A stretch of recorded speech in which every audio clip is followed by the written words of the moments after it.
Hi అండి, అందరికీ నమస్కారం.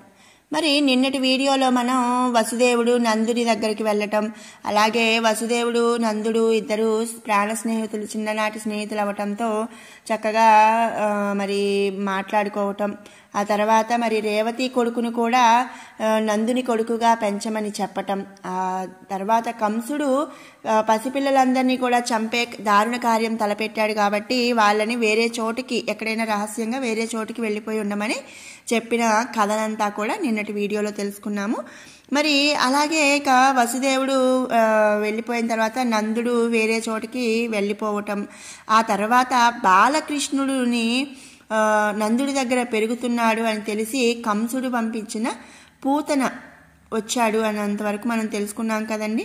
మరి అలా వచ్చిన పూతన అనే రాకాసి ఏం చేసింది, మరి ఏం జరిగింది అనేది మనం ఇప్పుడు తెలుసుకుందాము.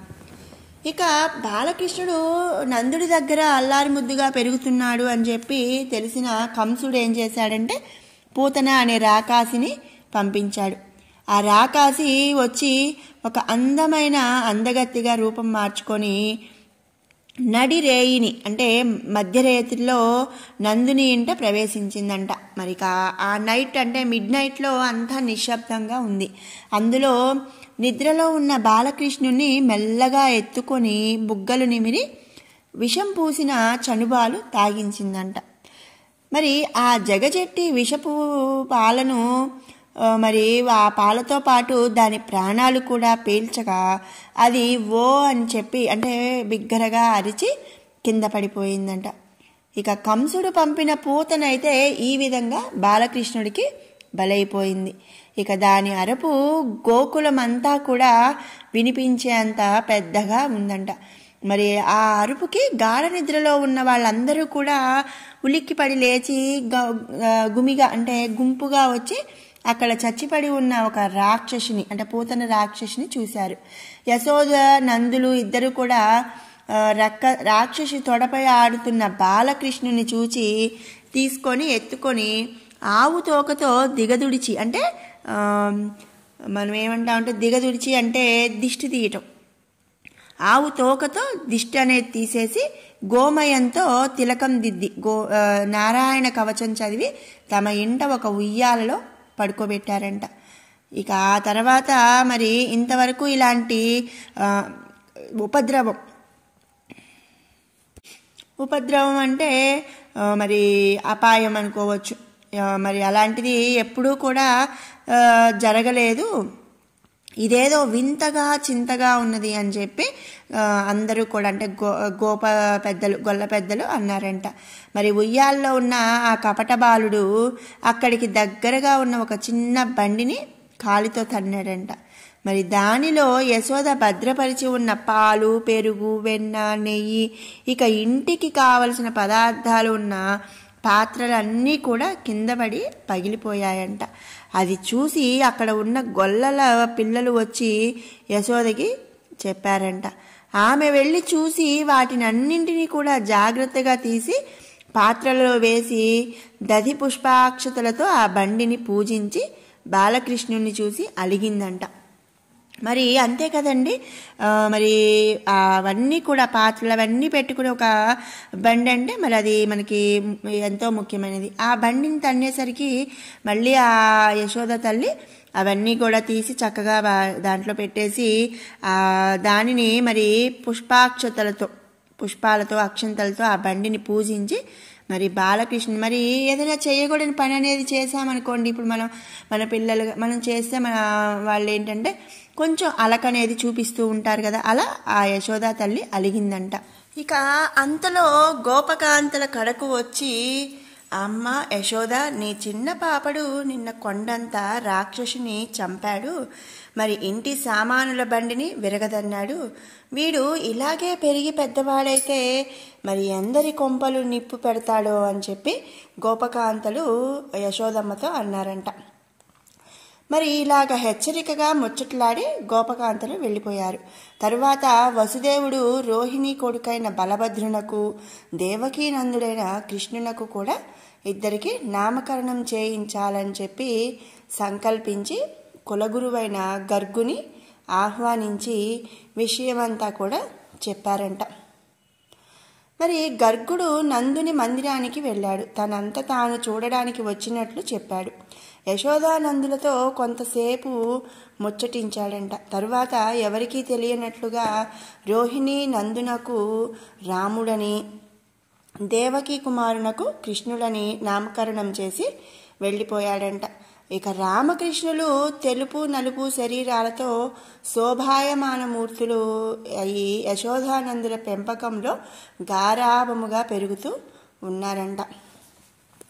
ఇక బాలకృష్ణుడు క్రమక్రమంగా పాకడం, కూర్చోవడం, మరి తల్లి చేయి పట్టుకొని బుడిబుడి అడుగులు వేయటం, మరి ఎండిన ఆవు పేడ శరీరానికి పట్టించుకొని లేగలతో వీధులలో పరిగెత్తటం, ఆ దూడ తోకలు పట్టుకొని అవి పరిగెత్తకుండా నిలబెట్టడం, ఇలాంటి చేష్టలతో అన్నను కూడా కలుపుకొని మరి చిల్లర మల్లరగా నడవసాగాడంట.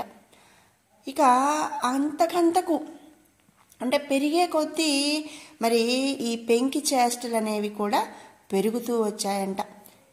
అలాగే ఇరుగు పొరుగు ఇళ్లలో దూరి ఆ ఇళ్ళకు అంటే ఇళ్ళకు తెలియకుండా మరి ఆ పెరుగు, వెన్న ఇవన్నీ కూడా దొంగతనం చేసి తినటం, మిగిలింది మరి చిన్న గొల్ల పిల్లల మూతులకు రాసి పెరటిదారిన పారిపోతూ, మరికొందరి ఇళ్లలో మరుగుతున్న పాలకుండలలో కవ్వంతో పగలగొట్టడం, పారిపోవటం, ఇటు అటు ఉన్నవాళ్ళు గొల్ల జవరాండ్రు దగ్గరకు రాగా మరి తుర్రున తూనీగలాగా ఎగిరి గంతులు వేసి తల్లి వద్దకు వచ్చి ఏమీ ఎరగని ఒక చంటి పిల్లాడిలాగా ఆ తల్లి అడ్డాలలో అంటే ఒళ్ళో కూర్చొని ముద్దులు చూపటం.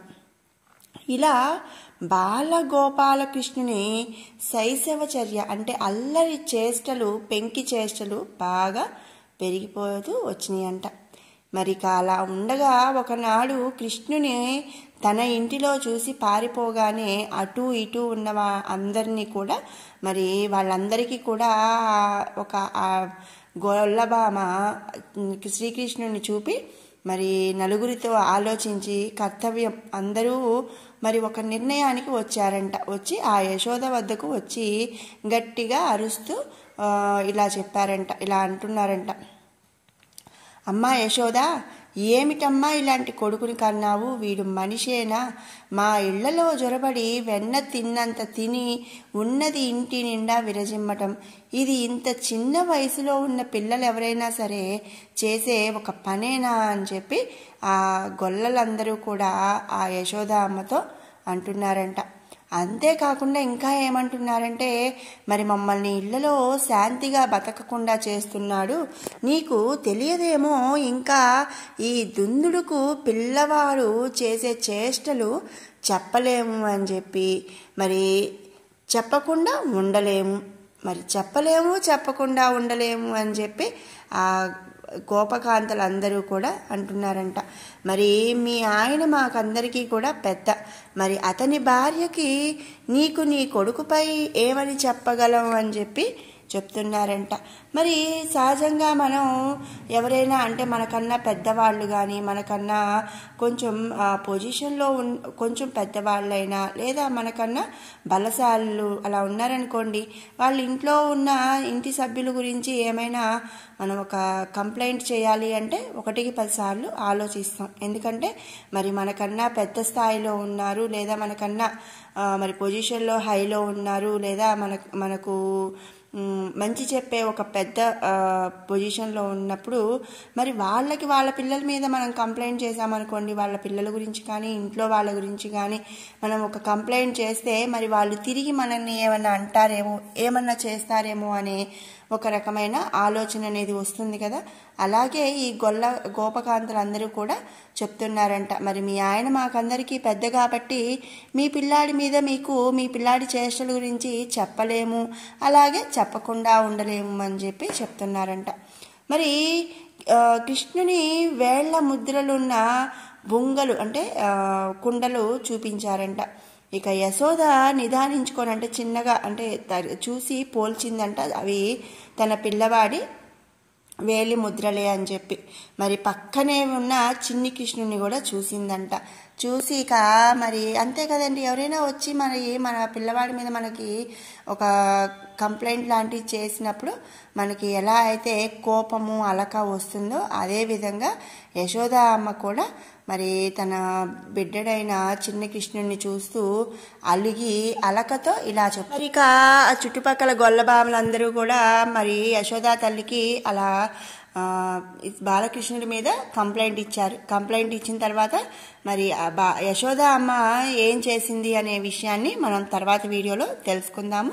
మరి ఈ వీడియో మీకు నచ్చినట్టయితే లైక్ చేయండి, షేర్ చేయండి, అలాగే మరిన్ని అప్డేట్స్ కోసం మన ఛానల్ని సబ్స్క్రైబ్ చేసుకోండి. Thanks for watching.